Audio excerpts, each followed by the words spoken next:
Hi everyone, welcome back to our channel. The book we are talking about today is Little Women, written by Louisa May Alcott. This one's for the people who love classics. This book is one of my favorite books also. Before I review this book, we have like a fun quiz for you guys. You might need a pen and paper, or if you're okay with memorizing your options in your head, even that is fine. So, Little Women revolves around the March family. Mrs. March and Mr. March has gone off to fight in the war, and four sisters. The first one is Meg, very sweet and kind. The second one is Jo, who shines throughout the novel. She's independent and determined. The third one is Beth, the most gentle soul that you'll ever find. And the last one is Amy, who is the baby of the family and is also practical. So this quiz is to determine which March sister you are. And when you take the quiz, have the options in your head and you will know the answers in the end. So the first question is, how would you describe yourself in one word? Kind, determined, gentle, or practical? The second question is, what would you think your talent is? Dancing, writing, singing, or art? Third question, if you ever won a lottery, how would you spend it? Would you spend it on new clothes? Would you share it with your family? Would you donate it to a charity, or would you use that money to travel the world? What would you consider your flaws are? You seek validation from other people. You are hot-tempered. You're not too daring, or you can be a little materialistic. The next question, where do you see yourself in 10 years? Married with kids, being famous for your art or your craft, with your family, or traveling the world? So watch till the end of this video to know which March sister you are. The book starts off with Christmas Eve and we're immediately introduced to the March sisters and their contrasting personalities. They're all sad that their dad is not with them because he's gone off to fight war. These sisters are in their teens. Meg is 16, Jo is 15, Beth is 13 and Amy is 12.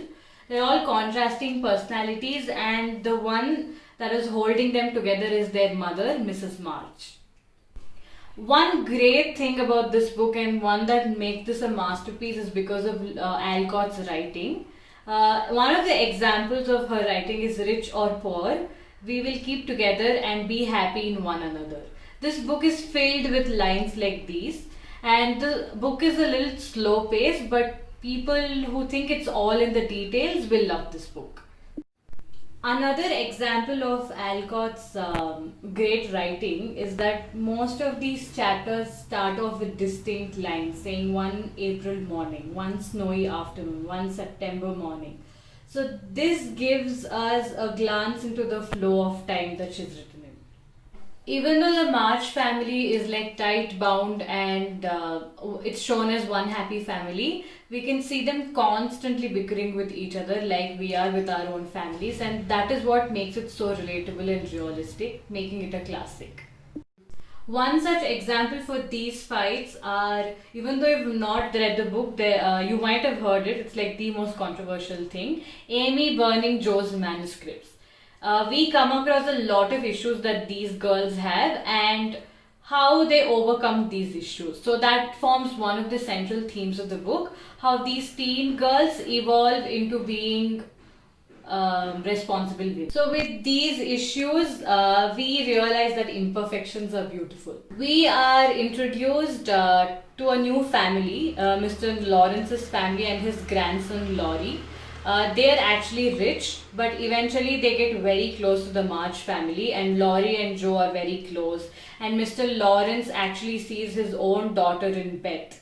So that also forms another central theme of the book, bonding with other people and heartwarming relationships, and also the contrast between the rich and the poor.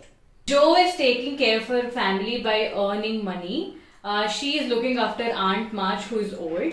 But Aunt March does not approve of Jo because she's a little tomboyish, but Jo is who she is. She does not budge, and she kind of gives an eye roll and questions the system by being who she is. And she is actually a modern age independent woman. She's an epitome of modern age independent woman, and this forms a very important theme of this story, that is women empowerment. We can see contrasting perceptions of Jo and Meg, even though they're very close. Jo's reaction to Meg's acceptance for a marriage proposal.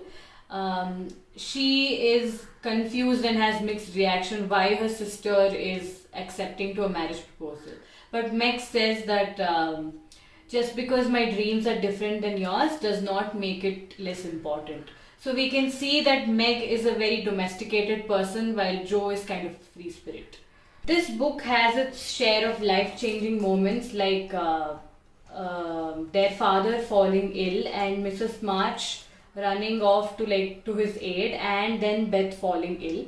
It makes it relatable, or we can connect to this because it can happen to our family members at any point in time. Beth falling ill is one of the crucial points in the storyline, and where we all feel really bad and we want to keep the book in the freezer like Joey did. Beth falling ill actually is an important time for Amy as well, as she is left at Aunt March's place to look after her, and Aunt March thinks that Amy is the only hope for their family because Meg has married poor and Jo is who she is and Beth is ill, and Aunt March thinks that Amy is the only person who can marry rich. So this novel was written 150 years ago, and when we read it, we feel Amy is a little materialistic and comes off as selfish. But when we watch Greta Gerwig's new movie Little Women, she is shown in a new light where we realize that she's only practical but not selfish. So to summarize, this is a women-centric novel reflecting the exact period that it was set in. It was written 150 years back. So maybe that is why we find it difficult to connect with it sometimes, but in some aspects it's way ahead of its times, like how middle class family came over economic and political hardships and the growth of women in coming of age societies. The best part about this novel is Alcott's writing. It's about how she says so much with very little. And this book is filled with so many quotes which you might find poetic but are very relatable. And one such example is, there are many Beths in the world, shy and quiet, sitting in corners, still needed. It might sound poetic, but it is very heartwarming and relatable. This is a classic, and I love this book so much that I can't quite put my finger on what I love about this book so much, and I can't put into words what this book means to me. But I hope I've done justice by giving a review. Now it's time for the answers of which March sister you are. So if you've chosen mostly A's, you're Meg March. You're kind, shy, mature, responsible and domesticated. If you've chosen mostly B's, you're Jo March. You're tomboyish, determined, individualistic and a free spirit. If you've chosen mostly C's, you're a Beth. You're shy, you're quiet, you're probably the most gentle creature that is there. And if you've chosen mostly D's, you're Amy, you're baby of the family or your friend group. You might be perceived as a little materialistic, but you're just practical. You're determined and you're kind of a perfectionist. I'd like to conclude this video by asking you guys a question. We all know that Jo and Laurie were close friends, and Laurie also proposed to Jo, but she said no, and he ends up marrying Amy. So what I want to know is what you guys think of this. Are you okay with Amy marrying Laurie, or did you want Jo and Laurie to end up together? Please let us know in our comments, and I hope you like this video. Thank you for watching. For more such videos, like, share and subscribe to our channel.